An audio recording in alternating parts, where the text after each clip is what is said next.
اس کے بعد ناظرین میں ایک سوال کی طرف متوجہ ہوتا ہوں جو کہ کیا گیا ہے. اختصار سے سوال یوں ہے کہ روز قیامت حساب و کتاب ہونے کی صورت میں قبر میں عذاب یا حساب کی کیا کیفیت ہے اور اس کی کیا توجیہ ہے؟ مطلب یہ کہ حساب تو ہونا ہی ہے قیامت میں، تو یہ قبر میں کیا دھندا ہوگا؟ یہ قبر کا عذاب، اسے عذاب قبر کہتے ہیں یا برزخ کی زندگی کہتے ہیں، اس کی حقیقت کیا ہے؟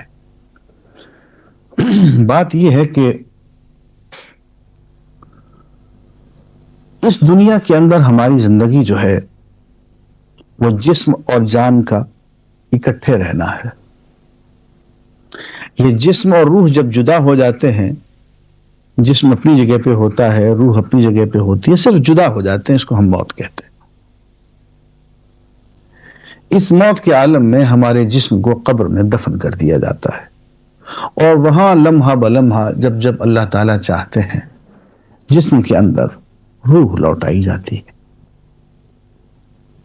اتنی سی بات ضرور ہے کہ قبر کی زندگی جو ہے جسے برزخ کہتے ہیں،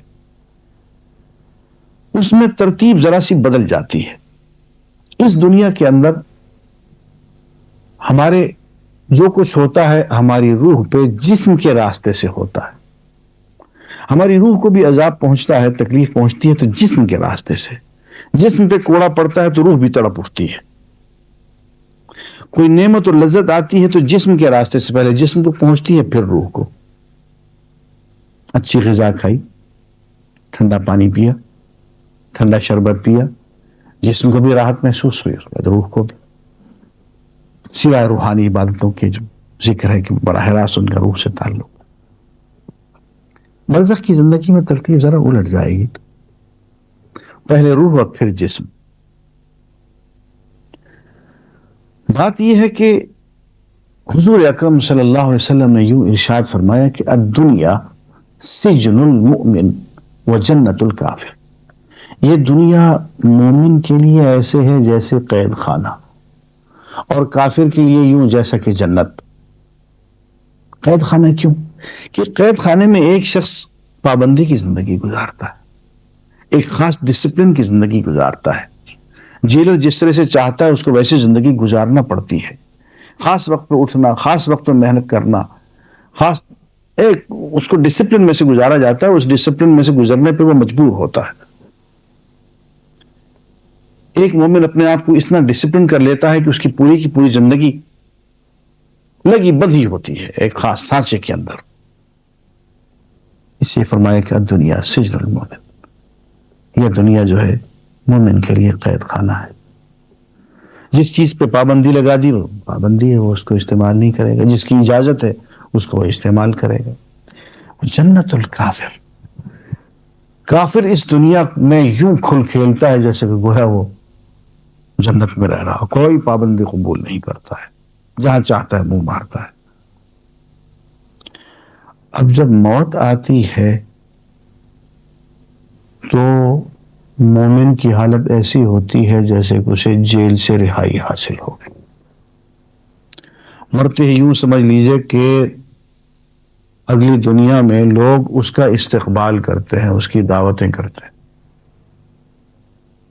اس کو جیسے کہ قرآن مجید میں یوں کہا جاتا ہے کہ یا ایتھا النفس المطمئنہ، اے اطمینان حاصل کر لینے والی شخصیت، ارجعی الی ربک، اپنے پروردگار کی طرف لوٹ آ، راضیۃ مرضیہ، اس انداز میں کہ تو اپنے پروردگار سے راضی ہے اور تیرا پروردگار تجھ سے راضی ہے. فادخلی فی عبادی، میرے بندوں میں داخل ہو جا. وادخلی جنتی، میری جنت میں داخل ہو جا. یہ بات اس کو مرتے وقت کہی جاتی. معلوم ہوا کہ مرتے ہی اس کو فادخلی فی عبادی وادخلی جنتی کا حکم دے دیا جاتا، میرے بندوں میں داخل ہو جا، میری جنت میں داخل ہو جا. تو ایک مومن جب مرتا ہے تو اس کا استقبال کیا جاتا ہے. بندے، اللہ کے بندے اس کا استقبال کرتے ہیں اور جنت میں اس کو لے جاتے ہیں. اس کے برعکس ایک مجرم، ایک اللہ کے رسول سے منہ پھیرنے والا شخص جب مرتا ہے تو اس کی مثال ایسے ہوتی ہے جیسا کہ ایک بدنام ڈاکو، ایک مفرور مجرم اچانک پولیس کے ہاتھ میں آ گیا، اس کو ہتھ کڑیاں لگ گئی، اس کو سیدھا حوالات کے اندر لے گئے۔ اب وہاں اس کی پوچھ گچھ ہوتی ہے، اس کا نام پوچھا جاتا ہے، اس کے قبیلے کا نام پوچھا جاتا ہے، اس سے ساری انٹروگیشن ہوتی ہے، من ربک ما دینک، اور اس کو اس حال میں رکھا جاتا ہے جس کا وہ مستحق ہوتا ہے، اس کی انٹروگیشن کی جاتی رہتی ہے، اور چونکہ اس کے جرائم اس کے سامنے ہوتے ہیں اس لیے ایک عذاب کی کیفیت میں اس کی روح کو اور اس کی شخصیت کو رکھا جاتا ہے۔ حضور اکرم صلی اللہ علیہ وسلم نے یوں فرمایا کہ القبر روضۃ من ریاض الجنہ او حفرۃ من حفر النار، کہ قبر جو ہے یا تو جنت کے باغات میں سے ایک باغیچہ ہوتی ہے یا دوزخ کے گڑھوں میں سے ایک گڑھا ہوتی ہے۔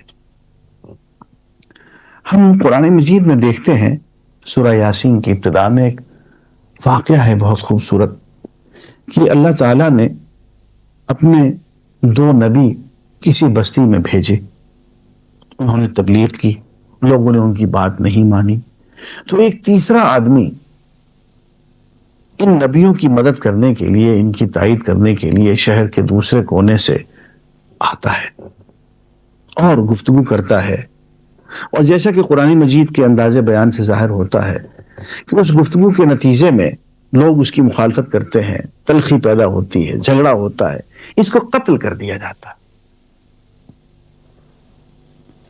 تو قتل ہونے کے فوراً بعد قیل ادخل الجنہ، اس سے کہا جاتا ہے کہ جنت میں داخل ہو جاؤ۔ اب مرتے ہی اس سے یوں کہا گیا، قیل، اسے کہا گیا ادخل الجنہ، جنت میں داخل ہو جاؤ۔ قال، تو یوں کہتا ہے، یا لیت قومی یعلمون، اے کاش میری قوم جانتی، بما غفر علی ربی، کہ میرے پروردگار نے کس طرح سے مجھے بخش دیا، وہ جعلنی من المکرمین، اور کس طرح سے مجھے عزت والے لوگوں میں شامل کر دیا۔ معلوم ہوا کہ مرتے ہی، ابھی حساب کتاب آخرت کا نہیں ہوا ہے، ادھر وہ شہید ہوا، ادھر اس کو قیل ادخل الجنہ، اسے کہا کہ جنت میں داخل ہو جاؤ، اس کو جنت میں داخل کر دیا گیا، اور وہ خوشی سے کہتا ہے کہ اے کاش یہی میری قوم جنہوں نے مجھے قتل کیا ہے، اے کاش انہیں پتہ تو چلے کہ اللہ نے مجھے کیا مقام دے دیا ہے، مجھے کس طرح سے بخش دیا، مجھے کس طرح سے عزت والے لوگوں میں داخل کر دیا۔ اس کے برعکس قرآن مجید میں ہی آل فرعون کے بارے میں کہا گیا کہ انہیں صبح بھی شام بھی آگ پہ، دوزخ پہ پیش کیا جاتا ہے، اور دوزخ کے بھپکے اور آگ کی لپٹیں ان کو لگائی جاتی ہیں۔